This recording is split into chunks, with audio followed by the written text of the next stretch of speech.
तर आता अजून आपल्या मनाच्या भावना कवितेतून व्यक्त करणारे येणारे आता आपले कनक पुंड. ही कविता सांगायच्या आधी थोडं थोडं इन्फॉर्मेशन द्यायची की ही जी कविता आहे ही सेट आहे लाईक आपला आपला जीव गेला आणि आता आपण परमात्माजवळ गेलो आणि त्याच्यासोबत बोलतोय. तर कवितेचं नाव आहे बाप आणि एंडमध्ये तर परमात्माची तुलना बापासोबत केलेली आहे. तर माझं आयुष्य संपलं, माझं जीवन हरवलं, लहानपणीपासून ऐकलं देव सगळं बघत असतो. प्रश्न पडतो की माझी पीडा बघून तो हसत असतो.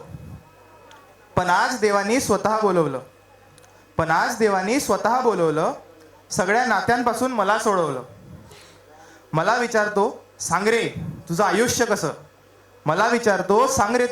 कसं. मी पण बोललो दुःख पीडा आणि यातनांनी भरलं.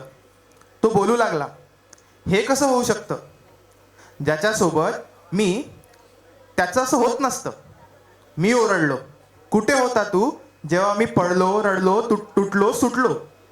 कुठे होता तू जेव्हा मी झालो नापास, तरीही माझ्या माईनी केले तुझे कित्येक उपास.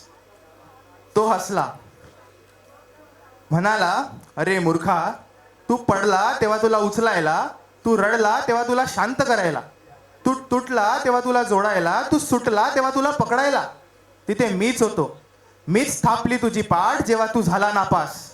मी पण कष्ट करून पूर्ण केले माझे उपवास. अरे तो आहे ज्याने तुझा सगळा ताप घेतला, उपकार मान तुला असा बाप भेटला. थँक्यू.